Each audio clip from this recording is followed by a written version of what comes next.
નમસ્કાર ખેડૂત મિત્રો, આજે આપણી સાથે કાઠિયાવાડથી કૃષિ નિષ્ણાત એવા શ્રી અધવજીભાઈ રાબડિયા હાજર છે, જે આપણને જે ગિરનાર 4 વેરાયટી છે જેના વિશે વિશેષ માહિતી પૂરી પાડશે.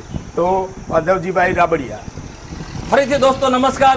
તો આજે આપણે ગિરનાર 4 ની માહિતી તમારા ઉત્તર ગુજરાત માટે આપવાની છે. હવે ગિરનાર 4 વિશે તમને માહિતી આપી દઉં. એ 2 વર્ષ પહેલા રિલીઝ થયેલી વેરાયટી છે.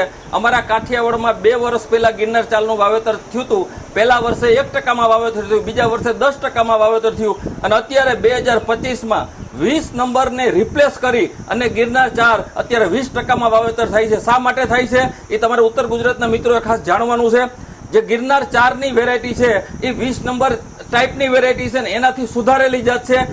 એનું પાકવાના દિવસો છે એ 20 નંબર જેટલા જ 120 દિવસ છે.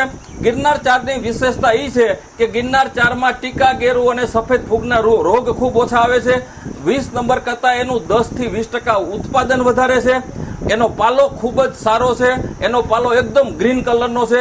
બીજા નંબરમાં આ ગિરનાર 4 ના દાણામાં છે મિત્રો, એ ઓલિક એસિડનું પ્રમાણ છે એ 75 થી 80 થી 85% છે, જે આપણી તંદુરસ્તી માટે ખૂબ સારું છે. પાલામાં બી એની તંદુરસ્તી ઢોર માટે ખૂબ સારું છે.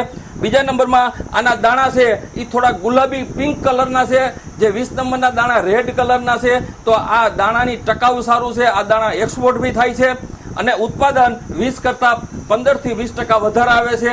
તો મિત્રો આપણે સમય સાથે ચાલવું પડે. જો 20 નંબર કે 22 નંબર વેરાયટી વર્ષો સુધી વાવ્યા રાખીએ અને નવા વિજ્ઞાનનો સહારો ન લઈ તો આપણને ઉત્પાદન ઓછું મળે. તો હવે પછી જે લોકો 20 નંબર 22 નંબર વાવે છે એને તમારે ગિરનાર 4 વિશ્વાસપૂર્વક વાવવાની છે. ઉત્પાદન બી ઓછું નથી, ઉત્પાદન વધારે છે. એનો પાલો સારો છે, એની માર્કેટ વેલ્યુ વધારે છે. તો જેથી કરી અને અહીંયા આઈટીસી વિજાપુર સેન્ટરમાં આપણે અરીનો કંપનીનું ગિરનાર 4 આપ્યું છે. એ ખૂબ જ સારી વસ્તુ છે. તો મિત્રો તમારે અચૂક વાવવી પડે અને સમય સાથે તમારે એનો તાલમેલ મિલાવવો પડે. તો એના પોપટા આ ટાઈપના છે. જો ગિરનાર આપણે 20 નંબર જેવા જ એના પોપટા છે, બધું જ 20 નંબર ટાઈપનું છે, પણ 20 નંબર કરતાં સુધારેલું વર્ઝન છે ગિરનાર 4. તો ગિરનાર 4 નું વાવેતર અવશ્ય કરો અને સારું ઉત્પાદન લ્યો, ખૂબ જ પાલો મેળવો અને રોગ માટે પૂરેપૂરી પ્રતિકાર શક્તિ ધરાવે છે. તમે એકવાર વાવશો એટલે ખ્યાલ આવશે. એ જ મેં તમને કીધું કે સૌરાષ્ટ્રમાં 3 વર્ષમાં 20% જમીનમાં ગિરનાર 4 વવાય છે આ સાલ. તો તમે બી ક્યાંક ને ક્યાંક ગિરનાર 4 નું વાવેતર કરો. ફરીથી નિર્મળભાઈ અમને ખાસ બોલાવ્યા, માહિતી અપાવી, એ બદલ ખૂબ ખૂબ આભાર. Thank you. ખૂબ ખૂબ આભાર અધવજીભાઈ. ચાલો, થેન્ક યુ વેરી મચ.